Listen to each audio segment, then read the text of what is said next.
más escandalosa de lo que pensás. Gritando de terror, el secreto que podría desatar una guerra millonaria en la Fórmula 1. Bienvenidos de nuevo a tu canal de confianza, donde combinamos la verdad con la emoción que buscas. Si pensabas que la historia de Franco Colapinto y Alpine no podía ser más dramática, agárrate fuerte porque lo que te vamos a contar hoy te va a dejar con la boca abierta. La tensión se corta con cuchillo y los rumores ya no son solo murmullos, son un huracán que amenaza con arrasar todo. El zumbido insostenible. Colapinto la mira y el silencio ensordecedor de Alpine. Franco Colapinto volvía a estar en el centro de todas las miradas, esta vez no por un error propio ni por una actuación destacada, sino por lo que corría de boca en boca en los rincones del paddock. Los rumores eran insistentes, como un zumbido que nadie podía apagar.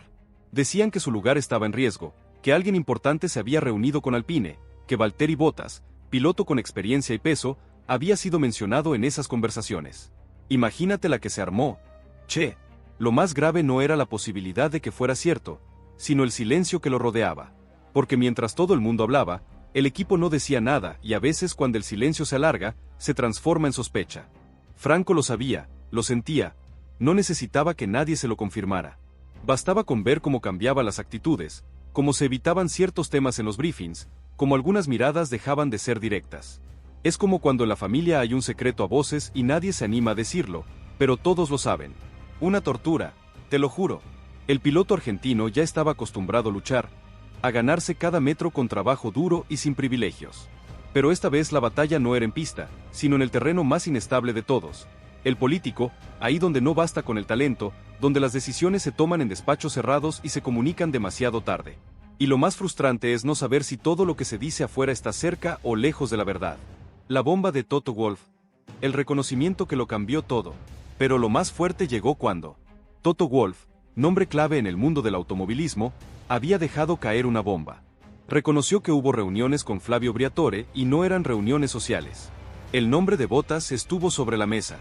Lo reconocieron, no lo escondieron. Lo dijeron como si fuera algo normal, como si hablar del reemplazo de un piloto no fuera un terremoto emocional para quien hoy lleva ese puesto. La imagen era clara. Mientras Franco enfrentaba momentos difíciles dentro del equipo, otros ya estaban sentándose a negociar su posible salida. Y esa idea, solo esa posibilidad, es suficiente para sacudir a cualquiera. Te juro que cuando escuché eso, se me puso la piel de gallina. Pensar que un pibe que la rema como Colapinto, que se rompe el lomo, esté en esta situación. Es para agarrarse la cabeza. Si la revelación de Toto Wolff te dejó helado, suscríbete y contanos en los comentarios tu teoría sobre lo que realmente está pasando. La ambigüedad de Briatore. Una negación que fue una confirmación elegantísima. Y aquí es donde todo cambió. La respuesta de Briatore no fue menos llamativa. Negó con firmeza. No tengo ninguna información de ese tipo, dijo. Y luego agregó lo que sonó más a fórmula que a certeza. Tenemos nuestros propios pilotos. Si cambiamos, te lo diré. Esa última frase dejó todo abierto. No desmentía el interés. No protegía a Franco. No cerraba la puerta. Solo pateaba la conversación hacia adelante. Una forma de decir, por ahora sigue, sin comprometerse con nada. Para muchos, esa ambigüedad no fue una defensa, fue una confirmación elegante, porque en este mundo, cuando algo se niega sin convicción se convierte en verdad flotante. Es la típica de los políticos. ¿Viste? Te dicen que no, pero con la mirada te están diciendo otra cosa. Franco, mientras tanto, eligió el mismo camino que lo ha sostenido hasta ahora, la calma. No salió a responder, no hizo declaraciones públicas, pero dentro de la turbulencia era inevitable. ¿Cómo no dudar? ¿Cómo no pensar que esos rumores podrían convertirse en decisiones en cualquier momento? Sentir que se habla de tu futuro como si no te involucrara, como si fueras una pieza de ajedrez intercambiable. Eso no se digiere fácilmente, menos cuando uno ha dejado tanto por este proyecto, cuando ha resistido sin chistar, cuando ha apostado por un equipo que en los momentos difíciles parece guardar más silencio que respaldo. Los medios no tardaron en amplificar todo. Era lógico. Un joven prometedor, un veterano disponible, un jefe polémico y un entorno hirviendo tenían todos los ingredientes para construir una tormenta perfecta. Y la pregunta que todos repetían era la misma. ¿Está Colapinto realmente en peligro? La duda crecía, alimentada por la falta de una defensa sólida por parte del equipo, porque no bastaba con negar una reunión. Lo que hacía falta era decir con claridad que Franco era parte del futuro, pero eso no ocurrió y la omisión en estos casos pesa más que cualquier titular. En lo interno, el ambiente se volvió más espeso. Franco no podía evitar preguntarse si debía seguir confiando. Si ese por ahora tenemos nuestros propios pilotos, era una frase vacía o una señal de que le estaban midiendo con cronómetro. Porque cuando un equipo deja de hablarte claro, te obliga a imaginar. Y la imaginación, cuando está teñida de inseguridad, se convierte en un enemigo feroz. Franco no tenía miedo a competir, nunca lo tuvo, pero sí le dolía la posibilidad de ser desplazado, no por rendimiento, sino por conveniencia. Si te sorprende tanto como a nosotros la frialdad alpine, suscríbete y contanos en los comentarios tu postura. ¿Crees que Colapinto debería buscar otro equipo? El ajedrez de Briatore, la política interna y el silencio que mata. A todo esto se sumaba un factor aún más complejo: la política interna. Briatore no es una figura menor. Su forma de operar es conocida por todos. Y si ya había escuchado a Toto Wolff, si ya sabía que Bottas estaba interesado, entonces lo más probable era que estuviera jugando con los tiempos, midiendo reacciones, estudiando el terreno, porque en el ajedrez que se juega fuera de pista, cada palabra es una ficha y cada silencio una estrategia. Este tipo es un zorro viejo, sabe lo que hace. Franco lo entendía, pero eso no hacía que doliera menos. El equipo, por su parte, evitaba confrontar el tema. Nadie salía a hablar con claridad. Nadie se acercaba con honestidad a contarle a Franco qué estaba pasando realmente. Eso para él era lo más duro. No que se evaluara a otro piloto, eso es parte del juego, sino que se hiciera sin transparencia, sin siquiera el respeto de una conversación a tiempo. Lo estaban dejando navegar solo en un mar lleno de tiburones, sin siquiera avisarle que había sangre en el agua. Y eso en el fondo es peor que cualquier despido. Franco Colapinto sabía perfectamente que en este deporte no alcanza con ir rápido. Lo entendía desde siempre. Entendía que para sobrevivir hacía falta más que velocidad. Se necesita resistencia emocional, temple, estrategia mental y sobre todo intuición. Esa intuición que ahora lo mantenía inquieto, no porque alguien le hubiese dicho algo directamente, sino por todo lo que no se decía. Porque cuando las puertas se cierran más seguido, cuando las conversaciones se apagan a tu paso, cuando tu nombre ya no figura en ciertos documentos internos, algo está pasando. Sabía que en cuanto mostrara una grieta lo iban a señalar, que si se frustraba iban a decir que no estaba listo, que si hablaba lo iban a acusar de desleal. Así que optó por la vía más difícil, seguir dando todo, incluso cuando no sentía el mismo compromiso del otro lado. Porque si había algo que tenía claro era que su dignidad no estaba en venta, ni siquiera por un asiento. Un crack, el pibe. Si la entereza de Franco te emociona, deja tu like y compartí este video para que todos conozcan su historia. La rabia silenciosa y el apoyo inesperado del público. En paralelo, su entorno más cercano intentaba contenerlo. Algunos amigos, familiares y viejos colegas le recordaban lo que valía. Le hablaban del largo plazo, de que todo se acomoda, de que la verdad siempre sale a la luz. Pero Franco ya había llegado a ese punto donde las palabras de aliento suenan a eco. Lo único que necesitaba y no tenía era claridad, y eso no se lo podía dar nadie, ni los medios, ni los fans, ni su círculo íntimo. Eso debía venir del equipo, y el equipo se escondía tras frases medidas, respuestas neutras y una frialdad que ya no podía disimular. La herida más grande no era profesional, era emocional, porque Franco había puesto su confianza, su energía, su tiempo y su presente en un proyecto que ahora parecía dudar de él. Y cuando uno da todo y recibe incertidumbre, lo que se rompe no es la carrera, es la relación, el vínculo, la ilusión de estar construyendo algo en conjunto. Todo eso empezaba a resquebrajarse, no con gritos ni traiciones abiertas, sino con ese silencio invisible que día tras día deja claro que ya no te consideran parte del futuro, aunque nadie lo diga, aunque todos lo nieguen. En el fondo, Franco se preparaba para cualquier escenario, porque si algo le enseñó la vida, es que nada está garantizado. Pero aún así quería que su salida, si es que llegaba, fuera con verdad, con respeto, no con filtraciones, ni con titulares ambiguos, ni con un mensaje sin firma. No quería que su historia se cerrara con un comunicado de 2 párrafos. Quería al menos que se reconociera lo que dio, que no se lo descartara como si nunca hubiese estado, porque él había estado, había sufrido, había aguantado y merecía como mínimo que alguien lo mirara a los ojos y le dijera la verdad. Franco Colapinto ya no necesitaba que le confirmaran nada.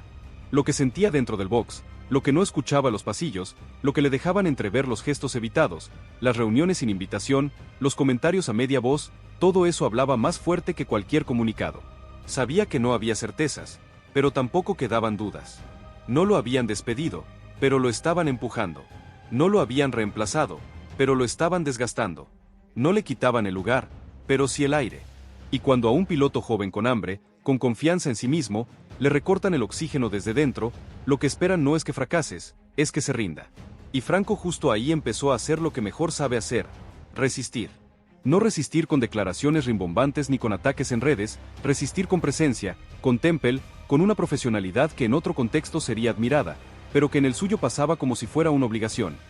Llegar primero al box, salir último, mirar cada dato, cada gráfica, cada mínimo registro que pudiera permitirle entender si había algo más allá de la política que aún dependiera de él, porque si lo iban a desplazar, que no fuera por su parte, que no pudieran señalarlo por falta de preparación, por desorden, por actitud. Si lo querían afuera, que asumieran la culpa completa, él no iba a regalarles ni un centímetro de excusa. Ese nivel de compromiso empezó a incomodar a los que ya lo daban por fuera, porque en sus planes Franco tenía que flaquear, tenía que mostrar señales de agotamiento, de frustración, de enojo, tenía que ceder para que el reemplazo se justificara con elegancia, pero no. Colapinto seguía actuando como si todo estuviera en orden, no como una víctima, sino como alguien que conoce su valor y no necesita pedir permiso para demostrarlo. Esa actitud, en lugar de facilitar las cosas para quienes ya negociaban su lugar, las complicaba, porque cuanto más sólido se mostraba Franco, más evidente quedaba la mezquindad del entorno. Los técnicos más cercanos a él lo sabían. Sabían que estaba trabajando con una presión invisible, que otros no sufrían, que cada decisión suya era observada con lupa, que no había margen para errores, porque cada mínimo tropiezo iba a ser usado como argumento y aún así seguía. No era perfección, era dignidad. Y eso en un entorno tan volátil, pesa más que cualquier título. No lo decían en voz alta, pero lo admiraban. Incluso algunos que se habían alejado por miedo, por orden o por estrategia, empezaban a entender que lo que Colapinto hacía tenía otro nivel de profundidad, pero no todo era resiliencia silenciosa. Dentro de Franco también había rabia. La sentía por las noches cuando el ruido del día se apagaba, cuando volvía a repasar mentalmente lo que había dado y lo poco que había recibido a cambio. La sentía cuando recordaba reuniones donde se le prometió un futuro, un proyecto, un camino. Y ahora, de golpe, ese mismo camino se achicaba sin explicación. Le dolía sobre todo, que nadie tuviera el coraje de hablarle. Claro, que lo empujaran sin decirlo, que lo evaluaran como si fuera un gasto y que aún así esperaran que siguiera agradecido. Eso lo desgarraba por dentro. Aunque no lo dejara ver, Franco hablaba poco, pero cuando lo hacía, elegía bien sus palabras. A quienes aún estaban cerca les transmitía calma, no porque la sintiera por completo, sino porque no quería trasladarle su angustia. Les decía que estaba enfocado, que lo único que podía controlar era su esfuerzo, que si tenía que irse se iría con la cabeza alta. Esa forma de pensar era su ancla, la que le permitía no caer en la desesperación, porque si se dejaba llevar por la impotencia, sabría que habría perdido mucho más que un asiento. Habría perdido su norte. Afuera, mientras tanto, el entorno mediático empezaba a despertar. Algunos periodistas, analistas y voces influyentes del PADEC ya no podían evitar hablar del tema. Las declaraciones de Briatore, lejos de cerrarlo, lo habían encendido aún más y la pregunta seguía flotando en el aire. ¿Cuál es el verdadero plan de Alpine? ¿Qué rol tiene Franco en ese tablero? ¿Es realmente parte del futuro o solo una pieza más descartable?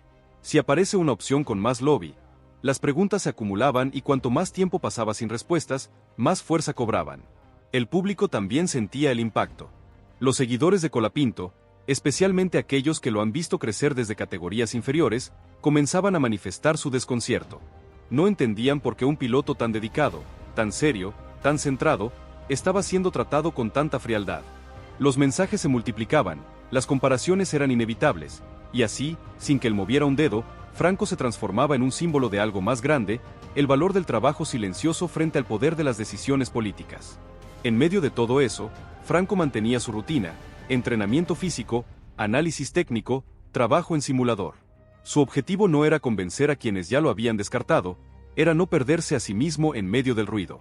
Porque si lograba sostener su esencia, su temple, su identidad, entonces nadie, ni Briatore, ni Bottas, ni ningún rumor iba a poder arrebatárselo todo. Podrían quitarle un asiento, pero no su historia. No lo que representa para miles que lo siguen y lo admiran por mantenerse firme. Incluso cuando todo empuja a rendirse, el murmullo se había vuelto un grito. Ya no era un simple rumor flotando en el aire, ni una charla entre técnicos escondida en los rincones del PADEC. Era un clamor que había salido de la trastienda y había llegado al frente del escenario. Todos hablaban del tema desde los medios especializados hasta los fanáticos más fieles. Y lo más llamativo era que Franco Colapinto seguía sin decir una sola palabra, no porque no pudiera, sino porque había elegido no entrar en el juego que otros estaban jugando con descaro. El problema era que mientras él callaba con elegancia, Alpine también callaba, pero con cobardía. Las diferencias entre un silencio y otro se volvían cada vez más evidentes. El de Franco era un acto de dignidad, el de Alpine un gesto de evasión. Uno hablaba por todo lo que había soportado sin romperse, el otro por todo lo que no se animaban a enfrentar. Y mientras los días pasaban, esa diferencia empezaba a notarse en cada comentario, en cada análisis, en cada periodista que se animaba a preguntar por qué nadie del equipo se posicionaba públicamente, que tan difícil era confirmar que un piloto era parte del proyecto, que impedía decir con firmeza que no se estaban barajando reemplazos. La respuesta era tan simple como dolorosa. No lo decían, porque no lo sentían así. Franco veía todo desde su trinchera. Seguía cumpliendo con sus tareas. Nunca faltaba, nunca llegaba tarde, nunca bajaba los brazos, pero dentro suyo el desgaste era real. No se trataba solo de soportar la presión mediática. Era peor. Tenía que cargar con la indiferencia de quienes en teoría deberían protegerlo, porque si algo aprendió en este proceso, es que la peor traición no viene de los enemigos, sino del silencio de quienes deberían defenderte. Y esa decepción no la gritaba, la cargaba y la transformaba en energía, porque en su mente ya no se trataba de salvar un asiento, sino de no dejar que le robaran su dignidad. El nombre de Valtteri Bottas se repetía en todos lados. No por mérito propio, sino porque alguien lo había instalado y eso pesaba. No porque Franco se sintiera inferior, sabía quién era, sabía lo que podía dar. Pero que un equipo permitiera que su piloto fuera comparado públicamente sin intervenir era una falta de respeto, y él lo entendía perfectamente. Por eso no reaccionaba, porque una sola palabra mal dicha podía servir como excusa para que otros lo culparan del ambiente enrarecido. Sabía que lo estaban esperando, que bastaba un gesto, una declaración fuera de lugar para justificar lo injustificable. Mientras tanto, la presión externa comenzaba a actuar de forma indirecta. Algunos periodistas afines al entorno de Alpine trataban de suavizar la narrativa. Hablaban de evaluaciones constantes, de proceso natural de análisis, de oportunidades para todos. Pero cada palabra cargaba un subtexto cruel. Estaban preparando el terreno no para anunciar un cambio inminente, sino para que si ocurría no pareciera tan brusco. Y eso era lo más cínico de todo, porque mientras Franco dejaba el alma para sostener su lugar, otros ya escribían el guión de su salida sin tener el valor de decírselo. El público, sin embargo, no se comía ese discurso. Las redes estallaban de mensajes de apoyo, hashtags, publicaciones, videos, comparaciones, todos defendiendo lo mismo, que lo que le estaban haciendo era injusto, que la falta de claridad por parte del equipo era una forma de maltrato, que Franco no merecía ser parte de un juego político tan frío, y aunque él no respondiera a ninguna de esas muestras de cariño, las leía, las sentía y en su silencio se fortalecía porque sabía que pase lo que pase, había algo que no le podían quitar. La gente estaba con él. Dentro del box. Esa presión externa empezaba a molestar. No lo decían abiertamente, pero se notaba.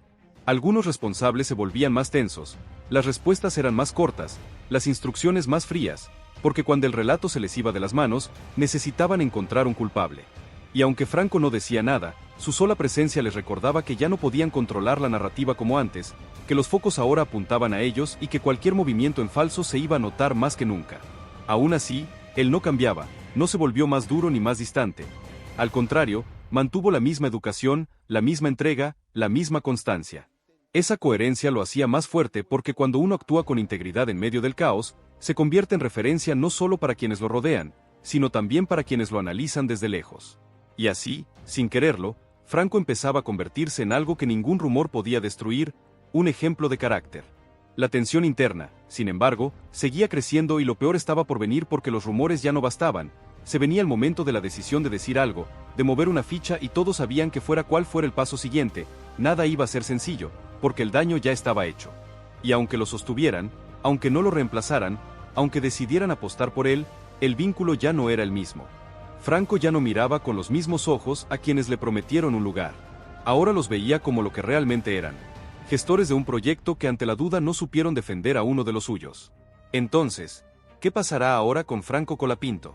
¿Logrará Alpine revertir esta situación o el silencio y la ambigüedad terminarán por romper el vínculo? La comunidad ya eligió su bando, y vos, ¿de qué lado estás en esta batalla por el futuro de la Fórmula 1? No te quedes afuera del próximo capítulo de esta saga épica. Si esta noticia te voló la cabeza y querés saber cómo termina esta historia, suscríbete ahora mismo a nuestro canal, déjale un like gigante a este video y compartilo con todos tus amigos que necesitan saber la verdad detrás de las cortinas de la Fórmula 1. El drama se intensifica. Torretas de policía, Alpine contra las cuerdas mientras Colapinto recibe un resplado clave, gritando de terror. ¿Fin de la era Briatore? Mercedes se relame. Bienvenidos, una vez más, a tu canal de confianza, donde combinamos la verdad con la emoción que buscas. Si creíste que la trama de Franco Colapinto no podía sumar más giros, prepárate para lo que viene. El terremoto en Alpine no para, y lo que parecía un simple rumor, ahora es una realidad que tiene a los grandes de la Fórmula 1 moviendo sus fichas. El resplado inesperado. Pierre Gasly se convierte en héroe. Lo que nadie se animó a contar, el secreto que explotará redes. Franco Colapinto estaba en uno de esos momentos donde todo parece derrumbarse y al mismo tiempo cada pequeño gesto pesa como una montaña. El dolor de lo ocurrido en el GP de Silverstone aún lo atravesaba. No solo por lo que le pasó con el auto, ni siquiera por la impotencia de no poder demostrar lo que tenía dentro. Lo que más lo golpeaba era esa sensación de aislamiento, de estar dentro de un equipo que, en lugar de arroparlo en el peor momento, decidió mirar hacia otro lado. Qué feo es que te dejen solo en la mala. Y sin embargo, justo en medio de ese vacío, una voz inesperada se alzó, una voz que no vino del entorno más próximo ni del lugar más cómodo, sino de alguien que entendió lo que significa caer y sentir que nadie te levanta. Pierre Gasly no necesitaba hablar, no tenía obligación, no era su compañero directo, ni su mentor, ni estaba relacionado con los errores técnicos que rodearon a Franco. Pero habló. Y eso, en un universo donde todos temen salirse del guión, tuvo el peso de un terremoto emocional. Gasly no lanzó frases preparadas, no buscó titulares, habló desde la honestidad cruda, y eso se notó. Su tono fue el de alguien que, aún sin tener todos los datos, entendía perfectamente lo que había detrás de la caída. Un pibe solo enfrentando un entorno que se le venía encima. Gasly lo dijo claro. Admitió no saber exactamente qué había pasado, no querer hablar por Franco, no tener la versión completa, pero aún así lo defendió. Porque a veces lo más importante no es tener todos los datos, sino tener humanidad. Y él la tuvo. Cuando uno ve a otro compañero pasar un mal momento, no hace falta saberlo todo para ponerse de su lado. Basta con haber estado ahí. Basta con recordar lo que duele cuando te fallan los que te rodean. Y Gasly, que sabe lo que es remar en medio del caos, no dudó en decir lo que muchos callaron. La frase más potente no fue una defensa directa, fue una verdad disfrazada de observación. El auto es complicado, es fácil cometer errores, dijo. Y aunque parecía un comentario técnico, en realidad era un tiro por elevación, porque con esas palabras dejó claro que las condiciones que rodean a Franco no son las ideales, que hay un contexto que lo perjudica, que le expone, que lo deja vulnerable y que en lugar de cubrirlo, lo están dejando al descubierto como si fuera el único responsable. Tremendo palo. Esa frase, que para algunos pasó desapercibida, para otros fue un mazazo de realidad. Pero Gasly fue más allá, sin nombrar a nadie, dejó caer una crítica que se sintió fuerte dentro del box. Habló del rendimiento del monoplaza, comparó con lo que fue el año pasado, dijo que este año es peor, que otros equipos tienen un mejor paquete y ahí, sin decirlo directamente, señaló lo que muchos temían reconocer, que Alpine ya no es lo que era, que el entorno se ha vuelto más frágil, que las decisiones se tambalean y que quienes deberían proteger a los suyos están más enfocados en no quedar mal que en hacer las cosas bien. Para Franco, escuchar eso fue como un golpe de aire en medio del ahogo. No porque Gasly lo salvara, no porque una declaración fuera a cambiar su realidad, sino porque por primera vez en mucho tiempo alguien miró hacia donde nadie más quería mirar. Y eso tiene un valor incalculable cuando sentís que todos te dieron la espalda. El gesto de Gasly no fue grandilocuente, fue humano. Y en este ambiente, eso vale más que cualquier estrategia. Lo curioso es que, mientras dentro del equipo se mantenía el silencio absoluto, ese comentario externo se volvía la única voz que tocaba la verdad, porque ni siquiera quienes estaban al lado de Franco en ese momento de crisis se animaron a decir lo evidente. Nadie del equipo se paró a decir, esto no fue culpa de él. Nadie defendió su proceso, su talento, su entrega. Y eso hizo que lo de Gasly pesara el doble, porque vino de alguien que no tenía nada que ganar, pero igual eligió hablar. Esa tarde, Franco no dijo nada públicamente, pero internamente algo en él se movió. No porque las cosas mejoraran, sino porque al menos supo que no estaba completamente invisible, que su caída había sido vista, que no todos estaban ciegos ante lo que estaba pasando y que, aunque el entorno lo ignorara, había quienes reconocían el caos que lo rodeaba. Eso, para alguien que venía cargando todo solo, ya era un pequeño acto de justicia. Si el apoyo de Gasly te emocionó tanto como a nosotros, suscríbete y contanos en los comentarios tu teoría. ¿Está Alpine dejando solo a Colapinto? El terremoto silencioso. La reacción muda de Alpine y la dignidad de Colapinto. El gesto de Gasly no fue una defensa formal, fue un gesto simbólico, una especie de guiño entre quienes entienden que este deporte no se trata solo de velocidad, sino de soportar presiones que nadie ve. Y en ese sentido, su intervención se volvió un eco dentro del silencio. Un eco que decía, te vi, no estás solo, no es justo lo que te pasa. Y en ese eco, Franco encontró algo que Alpine ya no le daba, respaldo.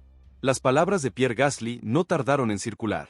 No eran un discurso preparado ni un comunicado oficial, pero justamente por eso resonaron más fuerte. El tono sincero, casi improvisado, le dio una carga aún más profunda. Cuando alguien habla desde lo genuino, sin cuidarse, sin ajustar sus palabras para caer bien, se nota. Y ese tipo de declaraciones en un entorno tan medido como el de Alpine descolocan, porque muestran una verdad que muchos prefieren ignorar. Hay un problema y alguien desde afuera lo acaba de decir en voz alta. Dentro del equipo, la reacción fue inmediata, pero muda. Nadie quiso responder a lo dicho por Gasly. Nadie salió a apoyarlo ni a contradecirlo, porque hacerlo era reconocer que había un tema del que no se estaba hablando. Lo más cómodo fue fingir que no pasó, pero el problema era que sí había pasado. Y Franco, aún sin pronunciarse, lo sabía. Sabía que esa frase había hecho más por su estado emocional que todas las reuniones del equipo los últimos días, porque al final, cuando uno siente que lo abandonan, una sola palabra honesta vale más que 1000 protocolos. Gasly había expuesto con elegancia algo brutal. El auto no acompaña, el entorno no ayuda y las cosas no están bien. No apuntó contra Franco, todo lo contrario, lo desligó con respeto. Y eso fue lo que más dolió en Alpine, no el comentario en sí, sino lo que dejaba en evidencia, que desde afuera se notaba lo que adentro se negaban a aceptar. Y cuando alguien ajeno a la estructura tiene más empatía que quienes comparten el mismo box, entonces hay un problema muy serio de base. Uf, qué palazo. No había confrontación directa, pero sí una distancia que no estaba antes, una especie de cuidado artificial que, lejos de reparar el daño, lo profundizaba, porque si antes lo trataban con indiferencia, ahora lo trataban con precaución, como si sus pasos fueran minas activas, como si cualquier cosa que dijera pudiera ser usada en su contra. Y él, mientras tanto, optó por lo más peligroso para el sistema, el silencio atento. Los técnicos que compartían espacio con Franco empezaron a vivir una incomodidad creciente. Algunos lo conocían desde los primeros días, sabían su carácter, su nivel de compromiso, no podían negar lo que estaba pasando, pero tampoco podían intervenir. El miedo al conflicto, a romper la línea interna, pesaba más que cualquier vínculo humano. Y esa tensión se volvía insoportable, porque todos sabían que el equipo había fallado, pero ninguno se atrevía a decirlo. Era más fácil mirar hacia adelante, fingir normalidad, aunque eso implicara dejar a Franco cargando con el desamparo. Lo más duro no era la frialdad, era el cinismo, ese gesto de seguir operando como si nada, como si lo ocurrido en Silverstone hubiera sido solo un mal día más, cuando en realidad había sido el punto de inflexión. Franco lo notaba, no se quejaba, no reclamaba, pero lo notaba cada vez que recibía una instrucción sin miradas. Cada vez que sentía que su nombre era mencionado con precaución, como si fuera un asunto sensible. Y así, en ese entorno gris, se mantenía firme, no por testarudez, sino porque entendía que su única arma real era la templanza. Las palabras de Gasly, mientras tanto, seguían repitiéndose en conversaciones externas, en redes, en notas, en grupos de pilotos. El hecho de que alguien del paddock quisiera mención directa a su situación había generado una reacción en cadena. Nadie se animaba a hablar públicamente, pero empezaban a generarse murmullos. La imagen de Alpine ya no era la de un equipo con problemas técnicos. Ahora empezaba a asociarse con un equipo que no sabía cuidar a los suyos. Y eso, en el largo plazo, es más letal que cualquier caída en rendimiento. El entorno cercano de Franco, los pocos que seguían cerca, los que no se habían escondido, intentaban protegerlo del ruido, pero él no era ingenuo. Sabía exactamente lo que estaba ocurriendo. Sabía que se había convertido en un hombre incómodo dentro del sistema, no por lo que hacía, sino por lo que representaba.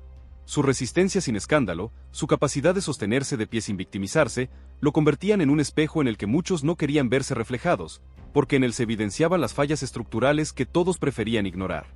Si la entereza de Colapinto te está rompiendo la cabeza, deja tu like y compartí este artículo con todos tus contactos para que se enteren de la verdad. La advertencia silenciosa. Alpine en su propia trampa. En Alpine, algunos empezaban a hacer cuentas internas, a preguntarse si habían manejado bien el caso, si el silencio había sido realmente la mejor opción, porque ahora cualquier movimiento que hicieran iba a parecer tardío, y si decidían respaldarlo, sonaría forzado. Si lo dejaban ir, quedaría como castigo. Estaban atrapados, y todo por no haber actuado con honestidad desde el primer momento. Cuando uno tapa un error con indiferencia, lo único que hace es agrandarlo. Franco, sin quererlo, se había convertido en el centro de una tormenta política. No lo buscó, no lo provocó, pero estaba ahí, en medio de decisiones que no dependían de él, pero que lo tenían como protagonista.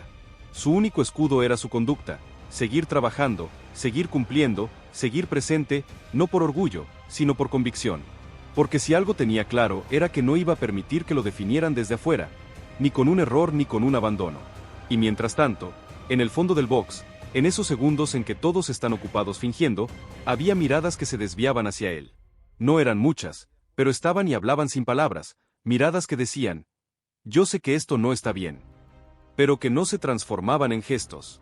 Franco las veía, no se alimentaba de ellas, pero al menos le recordaban que todavía quedaban restos de humanidad en un lugar que se había vuelto mecánico.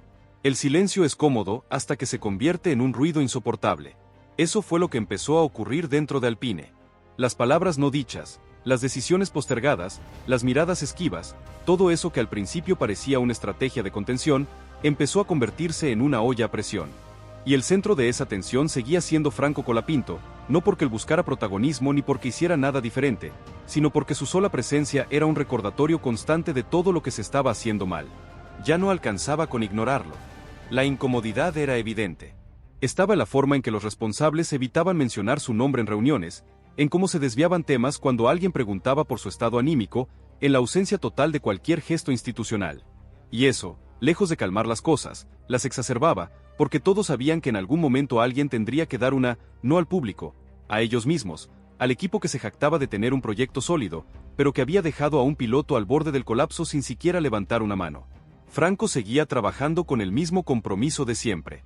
Cada día, cada sesión, cada preparación la encaraba con profesionalismo absoluto, pero era imposible no notar el contraste.